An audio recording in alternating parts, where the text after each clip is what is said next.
ഓം സർവമംഗളമംഗല്യേ ശിവേ സർവാർത്ഥസാധികേ ശരണ്യേ ത്രയംബകേ ഗൗരി നാരായണി നമോസ്തുതേ. ഹരിതം TV ചാനലിലേക്ക് എല്ലാ പ്രേക്ഷകർക്കും സ്വാഗതം. ഇന്ന് വിചിന്തനം ചെയ്യുന്നത് വിഷു ഫലത്തെക്കുറിച്ചാണ്.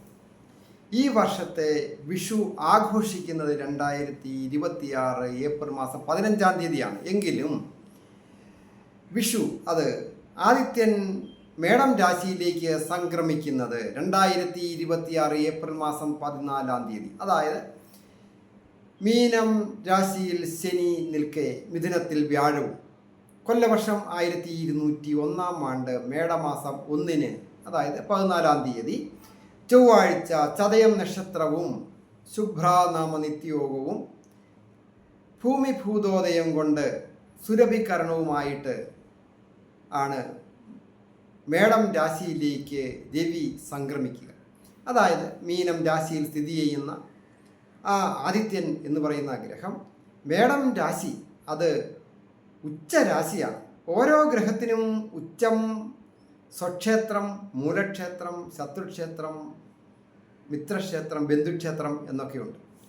അതിൽ ഏറ്റവും ബലവാനായിരിക്കുന്ന ഗ്രഹമാണ് ആദിത്യഗ്രഹം. ആ ആദിത്യഗ്രഹം ഏറ്റവും ശക്തി പ്രാപിക്കുന്ന രാശിയാണ് മേടം രാശി. അങ്ങനെയുള്ള ആ രാശിയിലേക്ക് പ്രവേശിക്കുന്ന സമയത്തെ അടിസ്ഥാനമാക്കിയാണ് വിഷുഫലം പറയുന്നത്. വിഷുക്കണി കാണാനുള്ള സൗകര്യത്തിനാണ് 15-ാം തീയതി വിഷു ആഘോഷിക്കുന്നത്. അതായത് രാവിലെ 8 നാഴിക 8 വിനാഴിക ഉദയാൽ പരം ആണ് 9:32 ഈ മേടം രാശിയിലേക്ക് രവി മാറുന്നത്. ആ സമയത്തെ അടിസ്ഥാനമാക്കി വിശാഖം നക്ഷത്രക്കാരായിരിക്കുന്ന നക്ഷത്രക്കാർക്ക് വന്നു ചേരാവുന്ന സൗഭാഗ്യങ്ങളെക്കുറിച്ചാണ് വിചിന്തനം ചെയ്യുന്നത്. ഓരോരുത്തരുടെയും വ്യക്തിപരമായ കാര്യങ്ങൾ അറിയുവാൻ നേരിട്ട് വരികയോ ഫോൺ വിളിച്ച് ചോദിക്കുന്നതിനുമൊക്കെ അവസരമുണ്ട്. ഗ്രഹനില നോക്കുന്നതിനും അതുപോലെ തന്നെ പൊരുത്തം നോക്കുക, വിവാഹ പൊരുത്തത്തിൽ നോക്കുക, ഗൃഹതാമസത്തിന് സമയം നോക്കുക, മറ്റ് ഓരോ കാര്യത്തിനും മുഹൂർത്തങ്ങൾ നോക്കുന്നതിനൊക്കെ അവസരമുണ്ടായിരിക്കുന്നതാണ്. വിഷുഫലം അത് ഒരു വർഷത്തിനുള്ള ഫലമാണ്. പൊതുവെ വിശാഖ നക്ഷത്രക്കാർക്ക് ഈ വിഷുവിന് ശേഷം അഭിവൃദ്ധികൾ വന്നു ചേരുവാനുള്ള യോഗമുണ്ട്. അതിൽ ഏറ്റവും പ്രധാനം കാലാവസ്ഥ പൊതുവെ അനുകൂലമായിരിക്കും.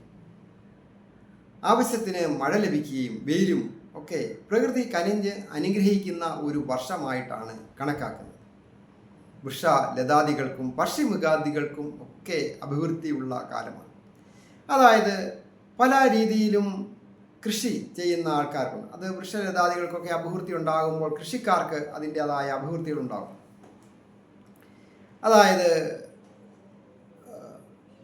തടിയുടെ വ്യാപാര വിപണനവും അതുപോലെ തന്നെ തടി അല്ലെങ്കിൽ മരങ്ങളെ കൃഷി വളർത്തുന്നവർ, മരത്തിൻ്റെ വൃക്ഷങ്ങളുടെ തൈ വിതരണം ചെയ്യുന്നവർ, മറ്റ് കാർഷിക വിളകൾ കൃഷി ചെയ്യുന്നവർ, നാണ്യവിളകൾ അതായത് സുഗന്ധദ്രവ്യങ്ങൾ ഉൾപ്പെടെ ഉള്ള നാണ്യവിളകൾ കൃഷി ചെയ്യുന്നവർ, അങ്ങനെയുള്ള വിവിധങ്ങളായ രീതിയിലുള്ള കൃഷികൾ, മരുന്ന് കൃഷിയുണ്ട്, മരുന്ന് ചെടികൾ കൃഷി ചെയ്യുക, അങ്ങനെയുള്ള കൃഷികളൊക്കെ ചെയ്യുന്നവർക്ക് വളരെ അഭിവൃദ്ധികരമാണ്.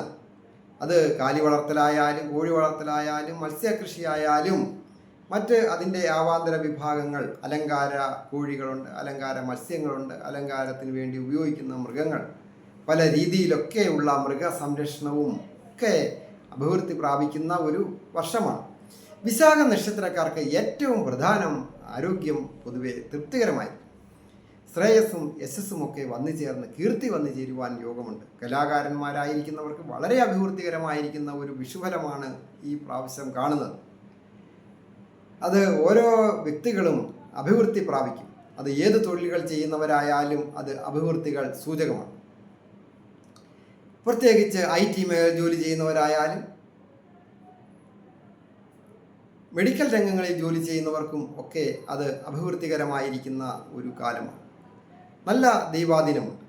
വിദ്യാർത്ഥികളായിരിക്കുന്നവർക്ക് വിദ്യാ വിജയങ്ങൾ വന്നു ചേരും. ടെസ്റ്റുകളൊക്കെ എഴുതുന്നവർക്കും ഇൻ്റർവ്യൂവിൽ പങ്കെടുക്കുന്നവർക്കും ഒക്കെ നല്ല ജോലി കരസ്ഥമാക്കുവാനൊക്കെ യോഗമുണ്ട്. അതുപോലെ തന്നെയാണ് മറ്റ് ഷെയർ മാർക്കറ്റിംഗ് പോലെയുള്ള കാര്യങ്ങൾ, ബ്രോക്കറിങ് കാര്യങ്ങൾ, എക്സ്പോർട്ടിങ് ഇമ്പോർട്ടിങ് പോലെയുള്ള കാര്യങ്ങൾ, വ്യാപാരങ്ങൾ, വിപണനങ്ങൾ, അതായത് കൈമാറ്റ കച്ചവടങ്ങൾ ഒക്കെ ചെയ്യുന്നവർക്കും വളരെ അഭിവൃദ്ധികരമാണ്.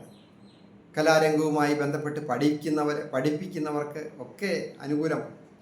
അതുപോലെ ഒരു ബ്യൂട്ടി പാർലർ നടത്തുന്നവരോ മത്സ്യബന്ധനവും വ്യാപാരവും വിപണനവുമായി ബന്ധപ്പെട്ട് തീരദേശവുമായി ബന്ധപ്പെട്ട് ലക്ഷക്കണക്കിനുള്ള ആൾക്കാർ ജോലി ചെയ്യുന്നവർക്കൊക്കെ ഈ വിഷുഫലം വളരെ അനുകൂലമാണ്. വിശാഖം നക്ഷത്രക്കാർ വിവാഹം കഴിച്ച് ദമ്പതികളായിട്ട് ജീവിക്കുന്നവർക്ക് ദാമ്പത്യ ജീവിതത്തിൽ സുഖവും സന്തോഷവും വന്നു ചേരുവാൻ യോഗമുണ്ട്.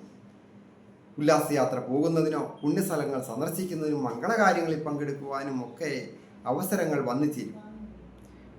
ആത്മീയ കാര്യങ്ങളിൽ ഏർപ്പെട്ടിരിക്കുന്നവർക്കും വളരെ അഭിവൃദ്ധികരമാണ്. അതായത് ക്ഷേത്രങ്ങളിലൊക്കെ പോവുക, പ്രാർത്ഥിക്കുക, പിതൃക്കളെ വിചാരിച്ച് പിതൃതർപ്പണാദികളൊക്കെ ചെയ്യുക, ദാനധർമാദികൾ ചെയ്യുക. അതൊക്കെ ദോഷങ്ങളെ ഇല്ലാതാക്കുകയും അഭിവൃദ്ധികൾ വന്നു ചേരും. സന്താനങ്ങൾക്ക് അഭിവൃദ്ധികളൊക്കെ വന്നു ചേരുവാൻ അങ്ങനെയുള്ള കാര്യങ്ങളൊക്കെ ചെയ്യുന്നത് വളരെ നല്ലതാണ്. ഗൃഹം പുതുക്കിപ്പണിയുന്നതിനോ വാഹനം വന്നു ചേരുന്നതിനോ ഒക്കെ യോഗമുണ്ട്. സുഹൃത്തുക്കളും സഹോദരിയും സ്ഥാനീയരും ഒക്കെ സഹായത്തിന് ഉണ്ടാകും.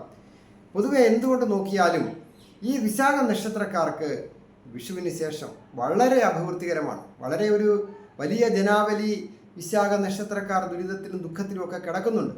അതിൽ നിന്നൊക്കെ മുക്തി നേടി അവർ നല്ല സാമ്പത്തിക ഭദ്രതയും തൊഴിൽ വിജയങ്ങളും ആരോഗ്യവും പൊതുവെ തൃപ്തികരമായിട്ട് നല്ല ഒരു കുടുംബജീവിതം നയിക്കുവാൻ ഈ വിഷുവിന് ശേഷം നല്ല ദൈവാധീനം ഉള്ള ഒരു കാലമാണ്. ഞാൻ ഹരികുമാർ, ദേവി ജ്യോതിഷാലയം, കാവുംപടി, മണർകാട്, കോട്ടയം. ഈ ചാനൽ പേരും നക്ഷത്രവും ചേർത്ത് കമൻറ്റ് ചെയ്യുകയും സബ്സ്ക്രൈബ് ചെയ്യുന്നവർക്കും വേണ്ടി പ്രത്യേകം പ്രാർത്ഥിക്കുന്നതാണ്. നിങ്ങളുടെ വിഷയം എന്തുമാകട്ടെ അത് കമൻറ്റ് ബോക്സിൽ രേഖപ്പെടുത്തിയാൽ ഞാൻ നിങ്ങൾക്ക് വേണ്ടി പ്രാർത്ഥിക്കാം. എല്ലാവർക്കും നന്മ വരുവാനായിട്ട് പ്രാർത്ഥിക്കാം.